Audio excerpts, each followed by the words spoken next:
A paz do Senhor, sou o pastor J.C. Silva, com foco nas lições da Escola Bíblica Dominical Betel Madureira, quarto trimestre de 2020, refletindo sobre a importância da Palavra de Deus para o bem-estar do ser humano, orientações e princípios bíblicos na busca da preservação da saúde integral.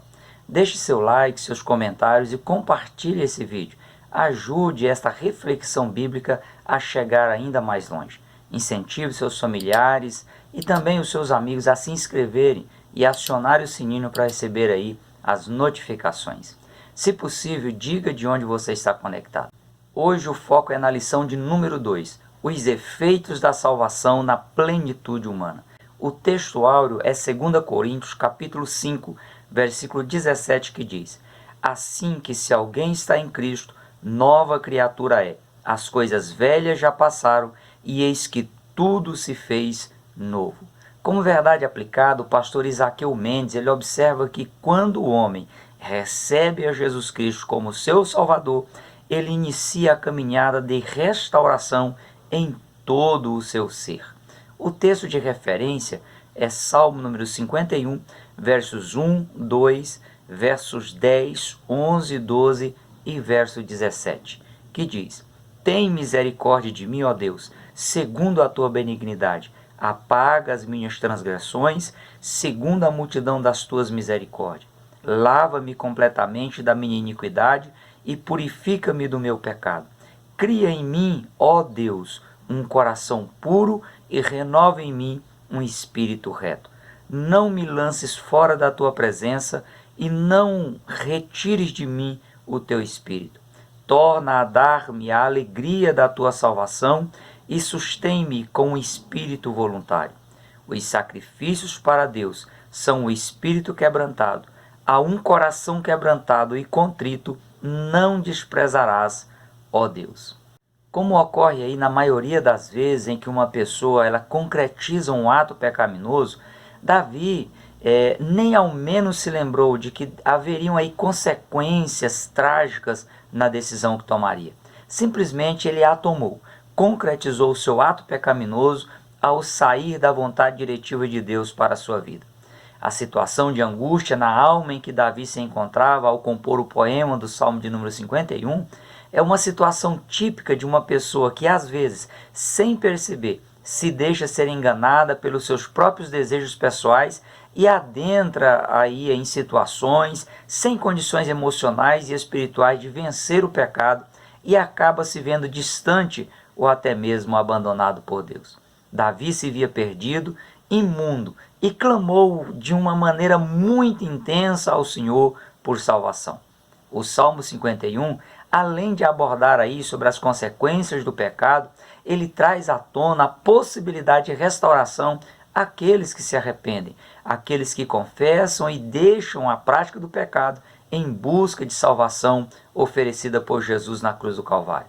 No foco da lição de hoje, o pastor Isaqueu Mendes ele ressalta essa busca por salvação e os reflexos das ações salvíficas do Senhor em todas as áreas da vida humana. A grande salvação oferecida por Deus à humanidade, ela abrange pelo menos 3 áreas distintas. A primeira área é a cura de doenças físicas, o que resulta aí na preservação e também no prolongamento da vida física da pessoa que é alcançada pela salvação oferecida por Deus.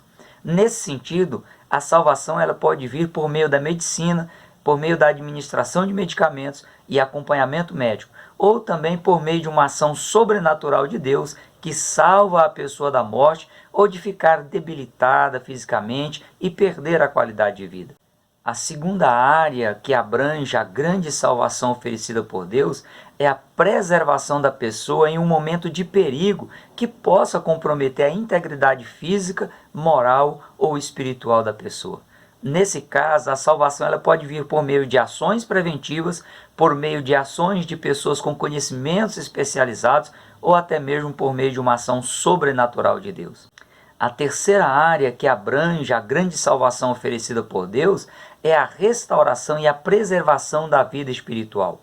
E essa terceira área, ela só é possível mediante aí a pessoa aceitar o sacrifício de Cristo na cruz do Calvário como fonte dessa tão necessária e tão grande salvação oferecida por Deus. Nesse sentido, a grande salvação oferecida por Deus, ela é ampla e além de influenciar na saúde física da pessoa, na preservação da pessoa em momentos de perigo, ela liberta a pessoa do pecado, ela regenera a pessoa, vivificando-a para o mundo espiritual para o qual ela estava morta. Ela torna a pessoa justa diante de Deus, ela santifica a pessoa, dando condições de ela novamente se apresentar diante de Deus e ser aceita por Deus. E por fim, essa tão grande salvação, abrangendo aí a preservação da vida espiritual, a restauração da vida espiritual, por fim, ela irá glorificar a pessoa, transformando-a em um ser imortal, incorruptível e glorioso, semelhante ao próprio Cristo ressurreto. Momento aí em que a pessoa ela vai alcançar a condição de plenamente salva da condenação eterna. É dessa tão grande salvação que o escritor ele fala aos Hebreus, capítulo 2, versículo 3.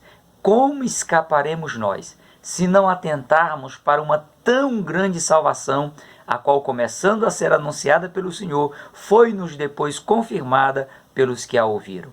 Jesus, ao abordar aí sobre as questões físicas e espirituais, ele disse que é preferível a pessoa ter prejuízos, sofrer danos na vida física, do que comprometer a sua vida espiritual, a sua salvação eterna. Em Mateus capítulo 18, versículo 9, Jesus disse: se o teu olho te escandalizar, arranca-o e atira-o para longe de ti.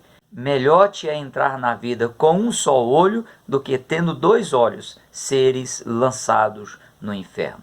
O termo grego utilizado por Jesus para se referir ao fogo do inferno é o termo grego geena. É uma alusão ao mais profundo abismo, ao lugar de suplício eterno, à segunda morte. A origem da tão grande salvação oferecida por Deus, ela é 100% divina. Ela foi planejada e executada pelo próprio Deus por meio aí de várias ações que culminou com o cumprimento das profecias messiânicas na crucificação de Jesus e também na sua ressurreição. Como bem expressou o sacerdote Zacarias, pai de João Batista, em Lucas capítulo 1, versículos 68 e 69, quando ele diz: bendito o Senhor, Deus de Israel, porque visitou e remiu o seu povo, e nos levantou uma salvação poderosa na casa de Davi, seu servo. Como bem diz também na carta de Paulo a Tito, capítulo 2, versículo 11, quando Paulo diz: porque a graça de Deus se ha manifestado, trazendo salvação a todos os homens. A obra propiciatória de Jesus, ou seja, a ação de Deus favorável ao ser humano, aí realizada por Deus na pessoa de Jesus Cristo, é a maior revelação do amor de Deus à humanidade e do seu propósito em salvar a humanidade. Também é a maior prova da vontade de Deus em remir, em adquirir de novo para si a alma humana. João registrou esse importante detalhe dizendo: porque Deus amou o mundo de tal maneira que deu o seu Filho unigênito, para que todo aquele que nele crê não pereça, mas tenha a vida eterna. Porque Deus enviou seu Filho ao mundo, não para que condenasse o mundo, mas para que o mundo fosse salvo por ele. E em 1 Pedro capítulo 1, versículos 18 a 20, Pedro declara: sabendo que não foi com coisas corruptíveis, como prata ou ouro, que fostes resgatados da vossa vã maneira de viver, que por tradição recebeste dos vossos pais, mas com o precioso sangue de Jesus, como de um cordeiro imaculado e incontaminado, o qual na verdade em outro tempo foi conhecido, ainda antes da fundação do mundo, mas manifestado nesses últimos tempos por amor de vós. Mesmo a salvação, ela sendo de origem divina, sendo um ato único e exclusivo da graça de Deus, o ser humano ele deve agir de maneira positiva, ele deve responder de maneira positiva ao que é oferecido por Deus para que a pessoa possa se beneficiar de forma plena. Uma pessoa, ela só pode usufruir, ela só pode se beneficiar do amor de Deus se ela corresponder positivamente a esse amor oferecido por Deus, e essa correspondência ela tem que ser também de maneira plena. Não é pelo fato de você amar alguém de todo o coração que você poderá ajudar essa pessoa. Caso essa pessoa recuse o seu amor, despreze o seu amor ou age de maneira egoísta quanto ao amor que você oferece a ela, ela só vai provocar feridas em seu coração e te deixará aí de mãos amarradas, impedindo de ajudá-la. O mesmo ocorre em relação ao amor de Deus para com a humanidade. Quanto à natureza da salvação, ela envolve todos os atos e todos os processos que permitem tornar visível todos os elementos da fé cristã. A natureza da salvação, ela envolve 3 aspectos na vida do cristão. O primeiro aspecto é o passado. E aqui o termo passado, como tempo verbal, ele é utilizado como o ponto de referência de quando a pessoa aceita a Jesus como seu Senhor e Salvador. Pode não parecer, mas o tempo presente, ele se torna passado a cada fração de segundo. No passado, a pessoa foi alcançada pelo Evangelho, abraçou a fé em Jesus. Por isso, ela foi justificada mediante a fé que ela demonstrou no sacrifício de Jesus. Paulo diz em Romanos capítulo 3, versículo 24, sendo, pois, justificados gratuitamente pela sua graça, pela redenção que há em Cristo Jesus. Nesse caso, a pessoa ela passou a estar na condição de salva, por ter aí aceitado a Jesus como seu único e suficiente Salvador. O segundo aspecto é o aspecto presente. Vivendo na condição de salva no presente, a salvação oferecida por Deus, por sua infinita graça, ela santifica a pessoa para que a pessoa possa se apresentar e permanecer diante de Deus. E esse processo ele é contínuo, ele é diário e ele é permanente. Em 2 Coríntios capítulo 3, versículo 18, Paulo diz: mas todos nós, com cara descoberta, refletindo como um espelho a glória do Senhor, nós somos transformados de glória em glória na mesma imagem, como pelo Espírito do Senhor. O terceiro aspecto é o aspecto futuro, pois será no futuro que as pessoas, na condição de salvas por meio do sacrifício de Jesus, elas vão ser glorificadas, vão alcançar o estado de salvação plena e irreversível. É no futuro que os salvos esperam ser um futuro próximo, que ocorrerá a redenção do corpo, ou seja, que será concluído o processo de salvação eterna. E é somente por meio do Evangelho de Jesus Cristo que o ser humano ele pode reatar o elo de ligação entre Deus e a pessoa. Somente por meio do Evangelho a pessoa pode descobrir a justiça de Deus e se beneficiar da justiça de Deus, pois ele é poder de Deus para a salvação de todo aquele que crer. Em Efésios capítulo 1, versículos 4 a 6, Paulo ele faz uma abordagem quanto à eleição divina, e eu vou parafrasear esse texto para você entender melhor. Lá diz que os servos do Senhor Jesus, eles foram eleitos antes da fundação do mundo para que fossem santos e irrepreensíveis diante dele em caridade.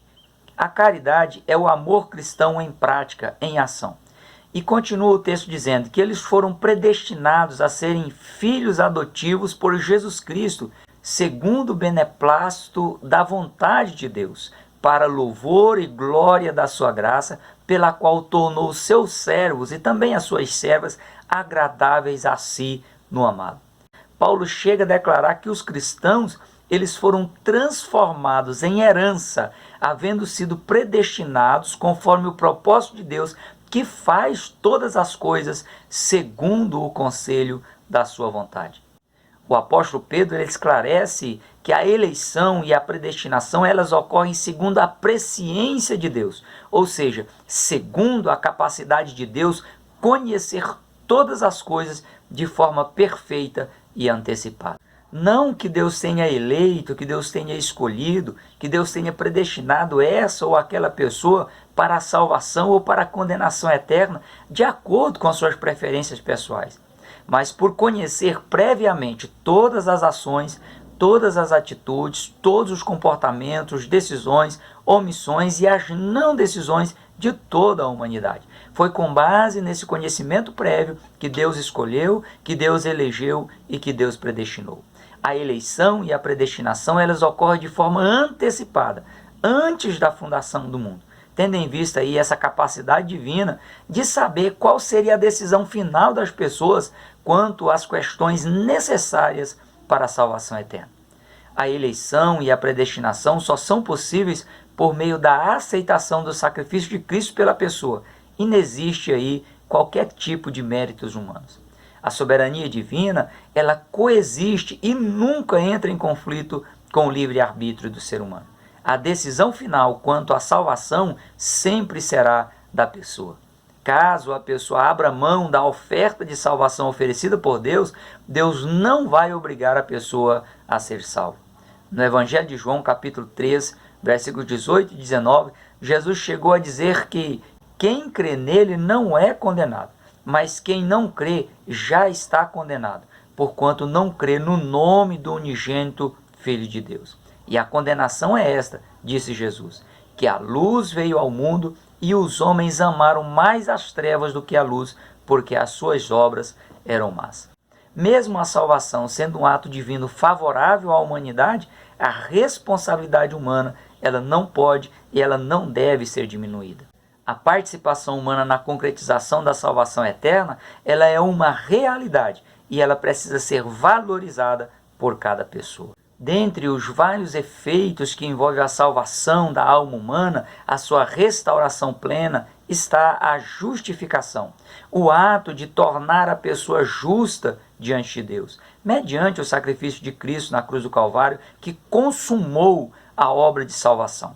A expressão utilizada por Jesus em João capítulo 19, versículo 30, e traduzida para o português como está consumado, é o termo grego tetelestai, e significa pago está todo o preço. Deus olha e trata como justa toda pessoa que crê em Jesus de forma prática, de acordo com as orientações das Escrituras Sagradas. O pastor Isaqueu Mendes ele destaca 3 bênçãos que resultam da justificação por meio da fé em Jesus. A primeira bênção é a pessoa ter paz em Deus. Em Romanos capítulo 5, versículo 1, Paulo diz: justificados pela fé, temos paz com Deus. Essa paz é a que foi prometida por Jesus no Evangelho de João capítulo 14, versículo 27, quando ele diz: deixo-vos a paz, a minha paz vos dou. Não vou-la dou como o mundo a dá. Não se turbe o vosso coração, nem se atemorize. A partir do momento em que a pessoa ela se reconcilia com Deus, ela recebe esse favor divino que excede a todo entendimento, abençoa e guarda o coração, como também a mente humana. A justificação é um ato de justiça divina para com a pessoa que reconhece o Senhor Jesus como seu Salvador. O ser humano, ele aceita o perdão divino e se submete de forma plena à vontade de Deus expressa nas Escrituras, ou então o ser humano inutilmente vai buscar em vão outras alternativas aí por meio das obras, por meio da religiosidade, da autopunição ou da idolatria. Quaisquer alternativas cuja base deixe de ser o sacrifício de Cristo na cruz, será pura perda de tempo e acarretará ainda maiores danos espirituais à pessoa. A grande questão quanto à pessoa aceitar o perdão divino está no fato de ele estar condicionado ao arrependimento. E em muitos casos, as pessoas desejam os favores divinos por meio do perdão dos seus pecados, mas elas resistem em se arrependerem de seus pecados, em viverem novidade de vida de acordo com a vontade de Deus. A alegria produzida pelo Espírito Santo é a segunda bênção, resultado da justificação. Paulo, falando aí da justificação como a porta de entrada à graça de Deus, ele diz: nos gloriamos na esperança da glória de Deus. Apesar da expressão nos gloriamos dar aí a impressão de a pessoa estar aí se envaidecendo por alguma façanha conquistada por meio de méritos pessoais, a origem dessa glória, a origem dessa alegria que toma conta de todo o ser da pessoa, desse contentamento pleno no coração, se fundamenta no Senhor Jesus e não no ego humano. A alegria do Espírito Santo como resultado da justificação, ela é ampla e envolve a esperança da glória de Deus. envolve a pessoa acreditar que até mesmo as tribulações, elas vão proporcionar triunfo aos servos e às servas de Deus, já que as aflições dessa vida, elas contribuem para a pessoa ganhar resistência e consolidar o caráter cristão. Um coração envolvido pela alegria do Espírito Santo, ele aformoseia o rosto, proporciona força, influencia de forma positiva para a pessoa enfrentar as adversidades da vida. Por outro lado, a tristeza, ela sufoca a pessoa, ela elimina o ânimo, impede de a pessoa visualizar as possibilidades positivas que estão à sua frente. O apóstolo Paulo ele esclarece que o reino de Deus não é comida nem bebida, mas justiça e paz e alegria no Espírito Santo. A esperança, a âncora da alma, é o terceiro resultado da justificação. É a terceira bênção da justificação.